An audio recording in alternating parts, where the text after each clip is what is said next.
What's going on, guys? Welcome back to yet another episode of Breakfast with Perkins.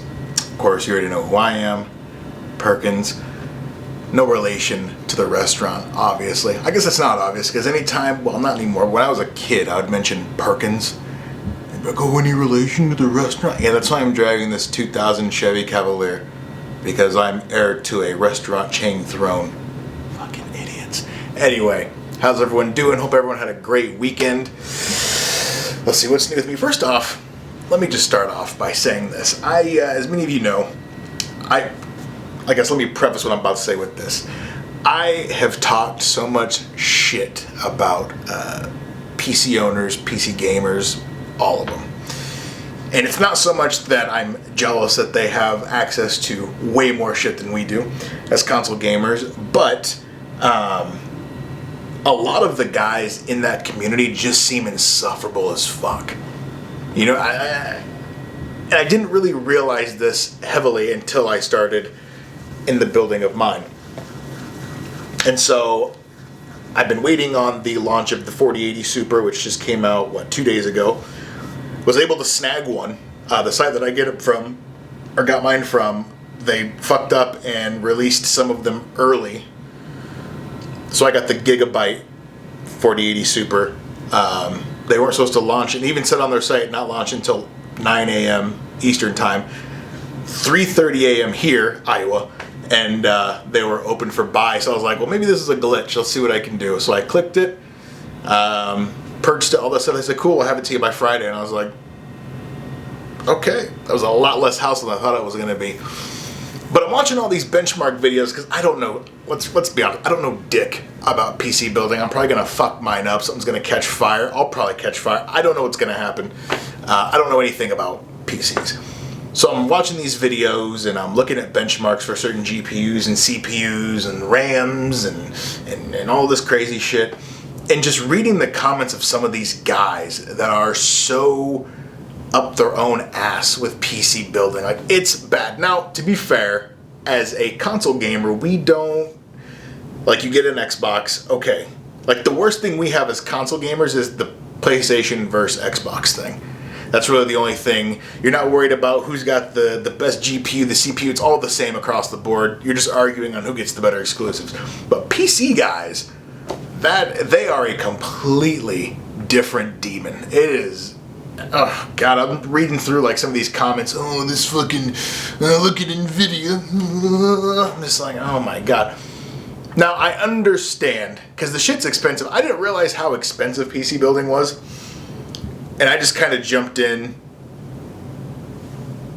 not even testing the waters. And I figure, fuck it, let's just go for a decent computer, whatever. I didn't realize how scarce parts become. I realized with the whole. Everyone was mining the Ethereum and the Bitcoin or whatever. I remember parts were scarce then. But we're past all that now. Parts are still scarce. I got my 4080 Super 2 days ago. Within 20 hours, 19 hours, that same GPU was on Amazon for $2,000. I didn't spend anywhere near that. I spent just over half that. And they were on Amazon for $2,000. I was like, "Are you out of?" But are people? I don't know. I don't know shit about dick when it comes to. Do people actually buy these things for that price? I understand PC gamers' anger at those because that just seems insane for a graphics card. My whole thing is I want to be able to do 4K videos on here and do proper editing, and I know you need a decent rig to do so. So I'm building one in order to do that. But also, what I want to do is I just want to mod Skyrim. I've said this before, I just want to mod Skyrim, play GTA. That's all I want to do, you know? Yeah. It just makes me very happy. Other than that, I couldn't give a fuck. And I'll still play. I prefer my console over PC gaming. I know you can play with a controller on a PC, but, you know, it is what it is. One thing I wanted to talk about, though, and it's something that I always... I don't get, and as I live longer and longer, it's something that irritates the fuck out of me that I guess I don't talk about, or at least in the circles that I'm in, is not talked about a lot, and that is the fragility of a man's ego. What I mean by that is, okay, and I'm sure any woman watching this can attest to this. It's probably happened to them. Shit, maybe even some men watching this. But, so a dude will step into an inbox, clearly interested in whatever woman he's... How far the interest is inconsequential to me. It could be surface level of just wanting to fuck or deeper wanting a future. I don't know, don't care. Anyway, guy hops into an inbox wanting to chat to a woman. She, doesn't respond, isn't receptive, whatever it is. And then he just does a complete 180 from, oh, how are you? My name's da-da-da-da-da, this, that, and the other, to you fucking hooah. Oh, look at you, you fucking... Just shouting off all of these obscenities. Like when 20 minutes ago you were all about this chick, and then she says no, and now it's World War 80.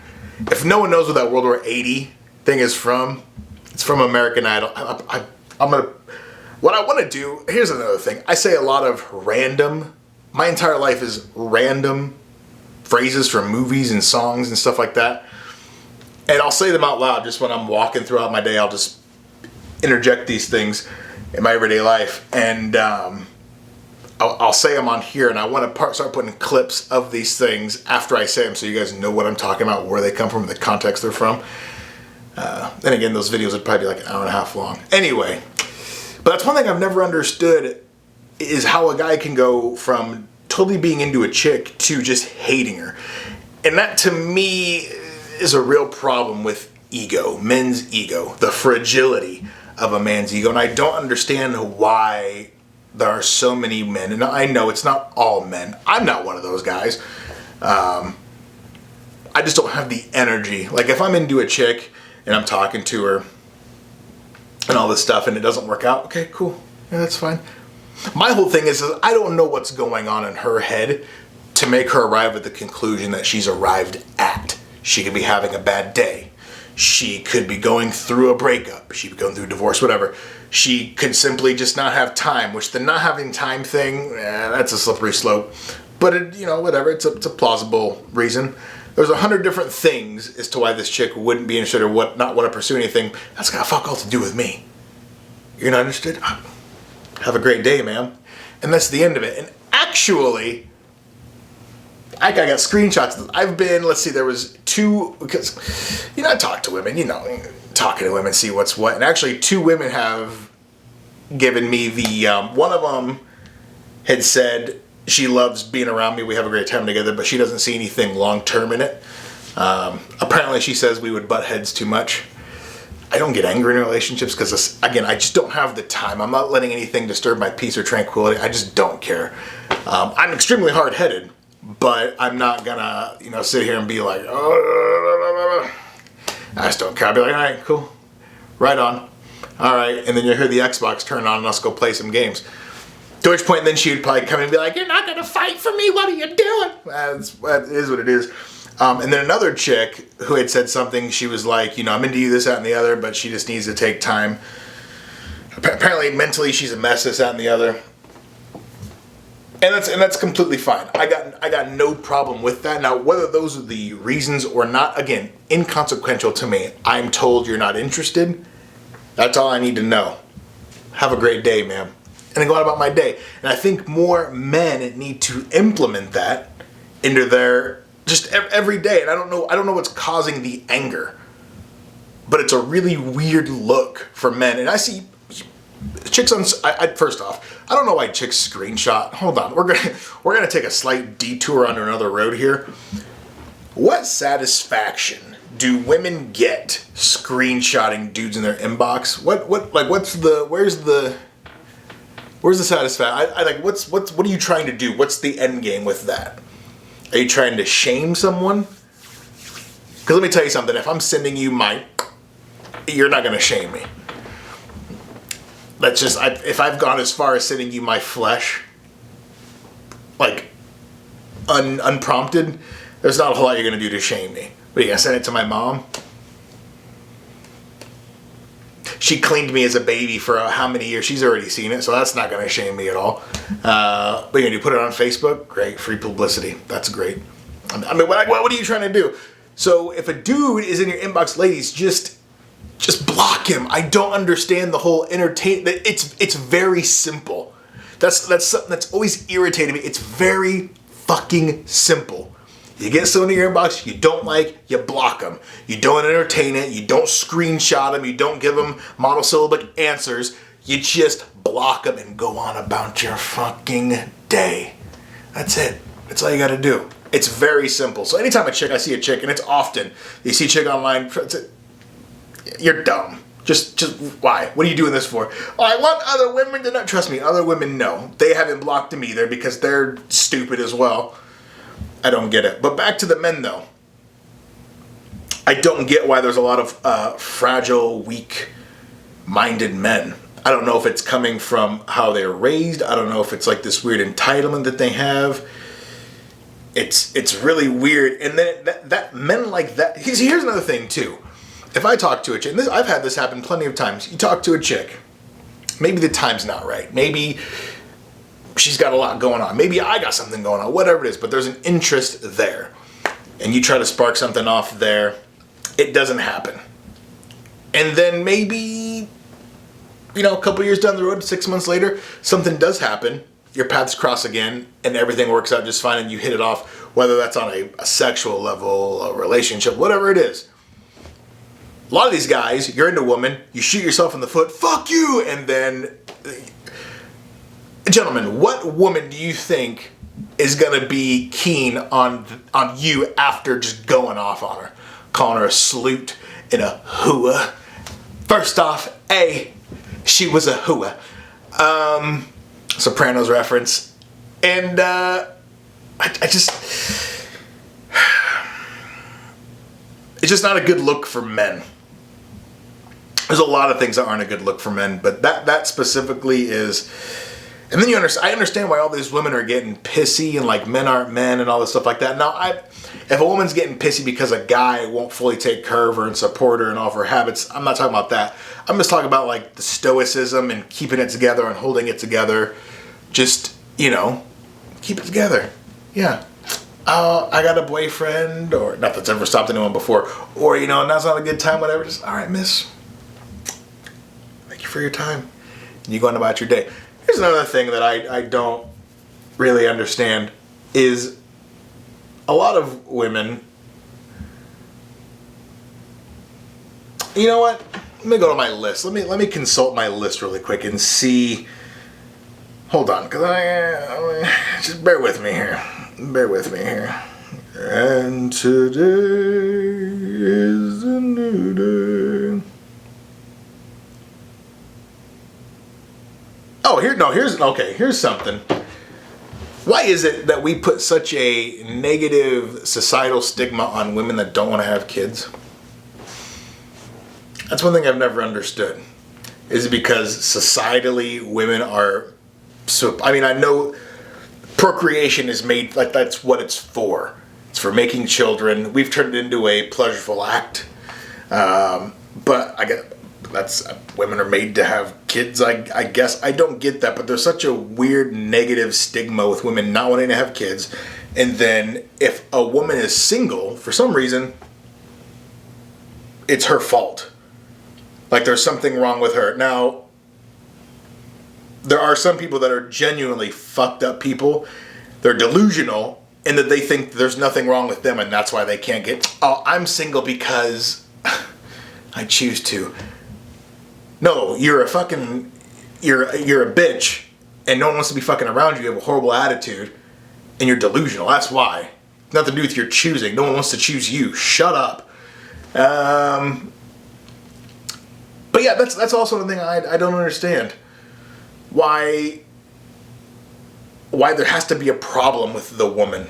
Why there's got to be something wrong with her because she doesn't want to have kids.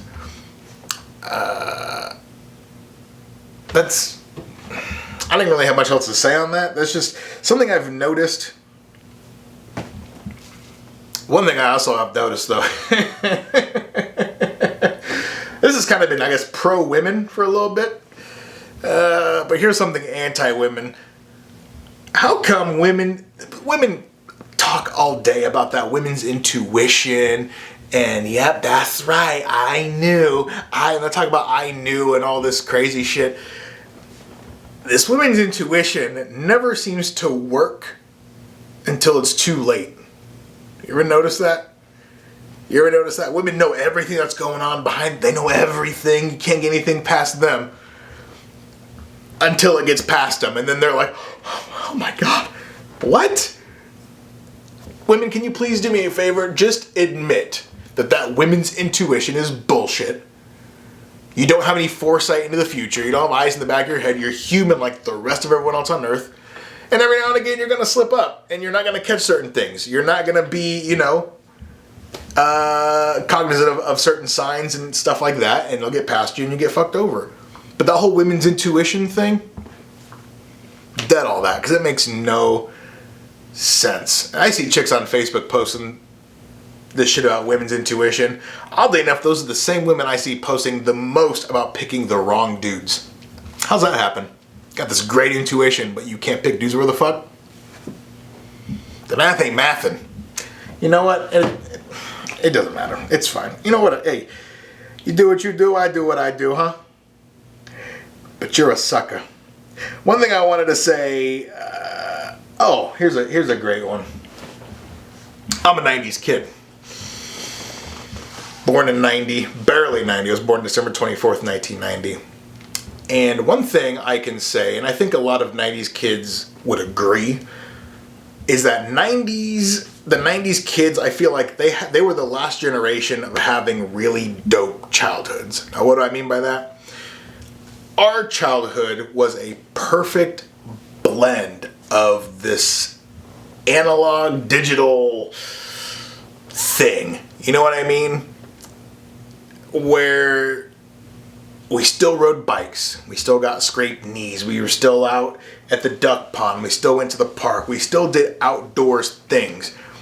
But then that was when AIM, Instant Messenger, was popping up in chat rooms. That was when online gaming was just starting to kick off. Internet was at a crawl, so you couldn't really live on the internet because you didn't have the speed to do so. It was this perfect blend of all that. You'd go out, you go swimming, you eat your turkey and Cool Ranch Dorito sandwich, then you go home and you fire up a PlayStation. Now, granted, online gaming, I know online gaming's been around, but like Xbox Live and all that stuff, I don't know when that came. When did that? I didn't start getting into online gaming until I was 14, 13-ish. Right around there. So I'm just basing it off of that. I know it had been around sooner. But, no, it was a perfect blend. I'd get up around noon. I would go swimming, do all that stuff, do, the regular teenage kid shit, hang with friends, all that. And then you come and you play video games for, 8-9 hours. And you just, rinse, lather, repeat, and you just do all that. And I feel like there was no social media. Social media wasn't even around until, I'm trying to think, MySpace was at 14. So you've already lived a lot of your childhood by 14, by your teen years. I don't know what year this would have been. I'm just going off my age. Maybe it was 12, I don't know. And then Facebook, I remember my cousin, shout out to my cousin Mallory. She's the one that told me to get a Facebook. And I wasn't keen on Facebook at all. And she's like, no, yeah, get a Facebook. Yeah. So I ended up getting a Facebook. We were young. I'll have to ask her when that was. But it was a perfect blend. No one lived online. That cyberbullying thing was not a thing. You weren't comparing yourself to these people you see on Instagram. I couldn't imagine being a teenager today. Or, really, teenager today and having instant feedback and gratification of whatever you want, seeing these things pop up in real time, all this stuff. Because you're adolescents, that's a tough time to be in anyway. You're trying to figure yourself out. You're getting hair on your nuts or your vagine, and you're reeking and smelling, and you're getting menstrual cycles, and everything's a fucked mess. That's tough to deal with in and of itself. You're trying to figure yourself out. What clique do you belong in? Who are you as a person? All this stuff like that. Passing out in cornfields, lying to your parents about where you were. Oh my God, Dad, did you do that? No, I was a complete straight edge in my teen years, so No, I didn't pass out in cornfields, but I had plenty of friends that did. And I couldn't imagine having to see, you know, all that today. It was very simple when I was a kid. The worst thing you had to worry about when I was a kid was making someone's top 8 on MySpace. I be the top 8 on Shawty's MySpace. That's an old ass, that's like one of those old fucking SoundClick songs. Was it SoundClick? Oh man, I forget what site that was. There was a couple sites back then. Hot New Hip Hop, 24-hour Hip Hop. Some of the best one-off rap songs. Oh my god, the music was even great too. I don't know. And I know everyone, I say that with a grain of salt because I know everyone looks at their childhood fondly. I know everyone does. I know my mom does. And yeah, she's 65. She was born in 65. But obviously her childhood was way different than mine. But she looks back on it fondly. Oh, Daniel, yeah, those were great times back then. Her college days are her go-to. That was her thing. Though, to be fair, I feel like 65 would have been a phenomenal time to be born. Because you'd be 65, not 65, you're born in 65, you get to experience the 80s, which to me, personally, I feel like the 80s was the best decade. That was the best decade. The Gen Xers, I feel like, were the best generation in terms of like fun and just unadulterated, just balls to the wall having fun. You'd be in your teens in the 80s, and then you get to experience the 90s in your 20s. Stop it. Because for me personally, being born in 70 would have been dope. Because by the time 90 rolled around, I'd have been 20. Could experience like the electronic music scene in the 90s going into the early 2000s. Oh, touch me in the morning. Oh, man. And lastly at night. Stop it. I need to... Oh, my God. That's one thing I look back on. I watch those old rave videos. The old, like... the old trance energy videos from Holland, or the old like Ibiza videos, and just old electronic trance, especially. Oh, that Eurobeat, Euro Club. Oh my god, I love that. I'll watch those videos just in awe. Granted, the videos look like they were shot with a fucking curling iron, but they're fun to watch because I just see those people. There's no phones in the air. It's just people probably high out of their minds on something and just dancing. I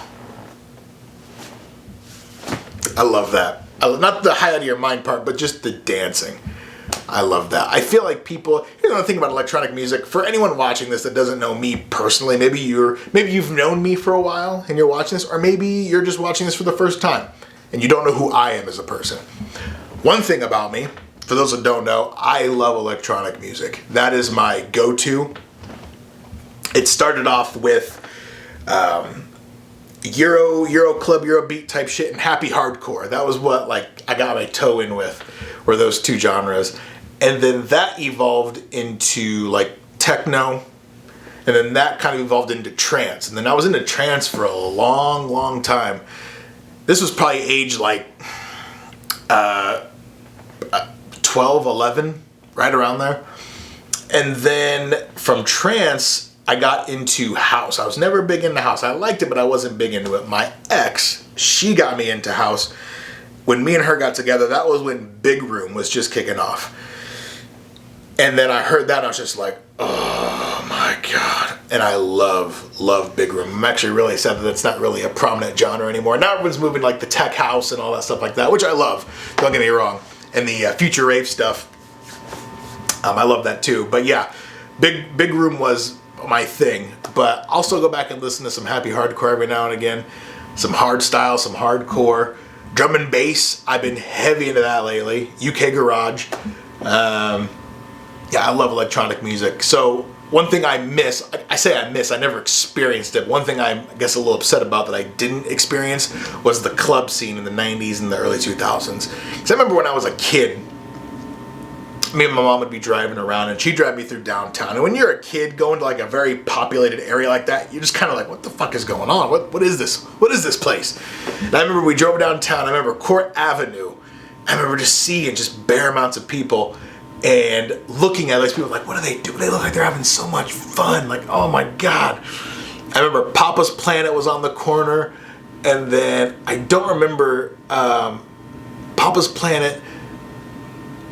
I don't remember what else was around there, but I remember there was like Coconut Joe's, there was the Boom Boom Room, there was Drink, the original Fun Bar. I don't know if non-Iowans aren't gonna know what I'm fucking talking about, but that's okay. And I remember just going by these clubs as a kid, just pressed up against the window, just like looking and seeing all the lights, like, wow. And then you get to be of age and realize this is all fucking stupid. This is all dumb. Everyone here's got a chip on their shoulder, the music sucks and the drinks are overpriced. What the fuck are we doing? That's, I talk shit a lot about the Des Moines nightlife because it doesn't offer me anything that I like. I don't like the music. The music's shit. I don't drink, so that's, you know. As far as getting laid goes, I feel like a lot of the chicks, the juice isn't worth the squeeze. So I'm not going out to get laid or anything. So why am I going out? What am I going out? However, I will say, if I lived in a place where EDM had a huge, strong like foothold, Minneapolis, EDM's huge up there, electronic music. If I was in Vegas, oh dude, forget about it. I'd be out every day that ends in Y. Arizona's got a pretty good electronic background. Chicago got an insanely strong electronic background. In fact, someone would go as far to say that's where house music was made, which is interesting. That's another thing too. A lot of people don't know that the specific origins of house music, I don't know. I haven't looked into it, but a lot of people are on the boat that it was a guy named Frankie Knuckles in Chicago, a black dude, that was kind of the godfather of house music and made house music what it is today. Because house music's kind of the basis for a lot of electronic music. And from there it was crazy. And that's also another thing too. I remember I always got not teased. I've never been teased, but I remember I'd always get shit for being, I guess, whitewashed for liking electronic music. And I'm thinking to myself, whitewashed. House music was created by a black dude in arguably one of the blackest cities in the country. Whitewashed, what? Now, to be fair, there's not a lot of black people that listen to electronic music. And then the Europeans just took house music and ran off with it. I mean, really, I mean, yeah. I mean, look at your top 10 DJs every year. Now, I know that's, you can rig the votes. Not rig as in like the people behind the scenes are making the votes, but you can pay people to vote for you. It's basically a popularity contest. But you look at the most popular DJs, they're all from Holland. All from Holland. You go on that top 10 list right now. You know what? We're going to, hold on, just as a goof, we're going to go in there right now and we're going to see DJ Mag top 10. Here we go. Let's see here. DJ Mag top 10. Okay, who do we got? We got David Guetta. He's French. Dimitri Vegas and Like Mike, I think, are Belgian. So you got Martin Garrix, Dutch. Armin, Dutch. Afrojack, Dutch. I guess that's only 3 of them this year. Vintage Culture, Brazilian. A lot of Dutch. W&W. Who else we got on here? Tiesto, Nicky Romero, Quintino. I mean, I believe their main export is DJs. Not only Holland, you got England, you got Sweden, you got Germany. I mean, there's just a bunch of. Anyway, I'm rambling at this point. I'm going to land my plane right there. I appreciate you guys for tuning in. If you haven't already, subscribe. I am on Apple Podcasts. I am on Spotify. Obviously, YouTube if you're watching this. Leave a comment, like, subscribe, talk shit if you want. Whatever you want to do, that's completely fine. But please like and subscribe. It'd mean the world to me. You guys are great. I will see you guys next week.